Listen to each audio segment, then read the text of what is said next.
अस्सलाम वालेकुम दोस्तों, welcome back to Izhar's world analysis. आज हम एक बहुत ही डेंजरस और सेंसिटिव इशू पे बात करने जा रहे हैं। क्या चाइना ताइवान पे अटैक कर सकता है? अगर ऐसा होता है तो क्या ये वर्ल्ड वार 3 का स्टार्ट बन सकता है? ये एक रीजनल इशू नहीं है, बल्कि ग्लोबल इकोनॉमी, टेक्नोलॉजी, सिक्योरिटी का फ्यूचर डिसाइड कर सकती है। दोस्तों, सबसे पहले ये समझना ज़रूरी है, चाइना और ताइवान की कॉन्फ्लिक्ट नया नहीं है। इस कॉन्फ्लिक्ट की रूट्स जाती हैं चाइनीज़ सिविल वार तक। अगर आपको चाइनीज़ सिविल वार के बारे में नहीं पता तो आप कमेंट में मुझे बताएं, इस पे मैं एक और वीडियो बनाऊंगा। 1949 में सिविल वार के बाद कम्युनिस्ट गवर्नमेंट ने मेनलैंड चाइना को कंट्रोल किया और नेशनलिस्ट गवर्नमेंट ताइवान चली गई, और तब से चाइना ताइवान को अपना हिस्सा समझता है और ताइवान अपने आप को एक सेपरेट गवर्नमेंट कंसीडर करता है। तो इसी वजह से ये टेंशन डिकेड से चल रही है। शायद आप सोचते होंगे ये टेंशन रिसेंट ईयर्स में क्यों इंक्रीज हो रही है। इसके पीछे दो मेन रीज़न हैं। एक, मिलिट्री ड्रिल। चाइना ने ताइवान के करीब मिलिट्री ड्रिल्स एक्सरसाइज किए हैं, जिसकी वजह से ताइवान और वेस्टर्न पावर अलर्ट हो गए हैं। और दूसरी मेन रीज़न है, ताइवान को एक बहुत बड़ा इंटरनेशनल सपोर्ट है। यूनाइटेड स्टेट्स, जापान और वेस्टर्न अलाइज हमेशा ताइवान को सपोर्ट प्रोवाइड कर रही हैं। खास तौर पे यूनाइटेड स्टेट्स ताइवान को वेपन्स और मिलिट्री ट्रेनिंग प्रोवाइड करता है, जिससे चाइना को लगता है कि वेस्टर्न पावर उसकी इंटरनल मैटर में इंटरफेयर कर रहे हैं।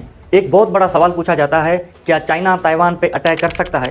इसका शॉर्ट आंसर है, पॉसिबल है, लेकिन गारंटीड नहीं।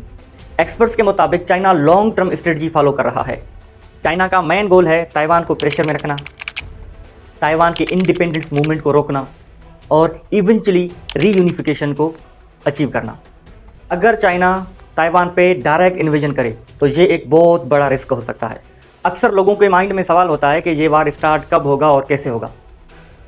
सबसे पहला सिनेरियो है, अगर ताइवान ऑफिशियली अपनी इंडिपेंडेंस डिक्लेयर करता है तो चाइना की तरफ से एक बहुत बड़ा मिलिट्री रिस्पॉन्स हो सकता है, और एक्सपर्ट्स के मुताबिक ये सबसे ज़्यादा और डेंजरस सिनेरियो हो सकता है हिस्ट्री में। और दूसरा सिनेरियो ये है, अगर यूएस ओपनली ताइवान की डिफेंस करे तो चाइना इसे डायरेक्ट थ्रेट और चैलेंज समझ सकता है, और इससे एक रीजनल वार भी एस्केलेट हो सकती है। और तीसरा ट्रिगर है एक्सीडेंटल क्लैश।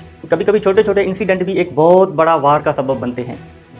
अगर इत्फाकन दो कंट्रीज़ की आपस में जेट की कोलिन हो जाए, या नावल शिप इंसिडेंट हो, या फिर मिसाइल मिस फायर हो, तो एक बहुत बड़ी वार जन्म ले सकती है।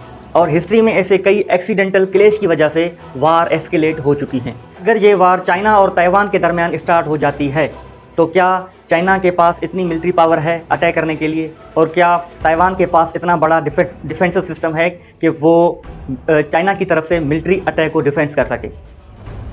अगर आप चाइना की बात करें तो चाइना दुनिया की सबसे फास्ट ग्रोइंग मिलिट्री पावर में से एक है।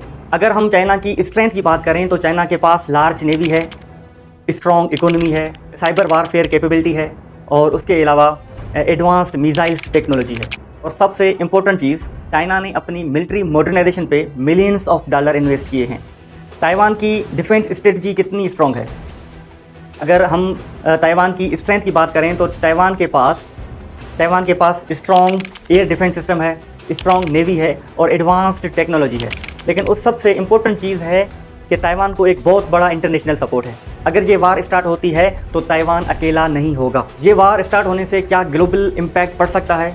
बिल्कुल पड़ सकता है। ताइवान और चाइना इस पूरी वर्ल्ड के मेजर ट्रेड हब्स हैं। अगर ये वार स्टार्ट होती है तो सबसे बड़ा इम्पैक्ट इकोनॉमी को होगा। सबसे पहले सप्लाई चेन डिसरप्ट हो जाएगा, शिपिंग रूट्स बंद हो जाएंगे और मार्केट्स क्रैश हो सकते हैं। इकोनॉमी के बाद टेक्नोलॉजी क्राइसिस भी हो सकता है। शायद आपको पता हो कि ताइवान दुनिया का सबसे बड़ा सेमीकंडक्टर प्रोड्यूसर है।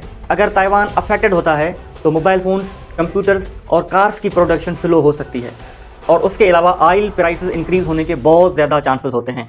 जब भी दुनिया में वार स्टार्ट होती है तो उससे ऑयल की प्राइसेस इंक्रीज़ हो जाते हैं, और वो सिर्फ उस रीजन को इम्पैक्ट नहीं करती बल्कि पूरी दुनिया को इफेक्ट करती है। पूरी वार की फ्यूचर सिनेरियो ये है कि फुल स्केल वार अभी मुमकिन नहीं है, लेकिन टेंशन बढ़ती रहेगी, पॉलिटिकल प्रेशर बढ़ता रहेगा और मिलिट्री ड्रिल्स कंटिन्यू रहेंगे। लेकिन वर्स्ट सिनेरियो ये हो सकता है, अगर कोई एक्सीडेंटल क्लैश या उसके अलावा सडन पॉलिटिकल डिसीजन इस वार को स्टार्ट कर सकती है।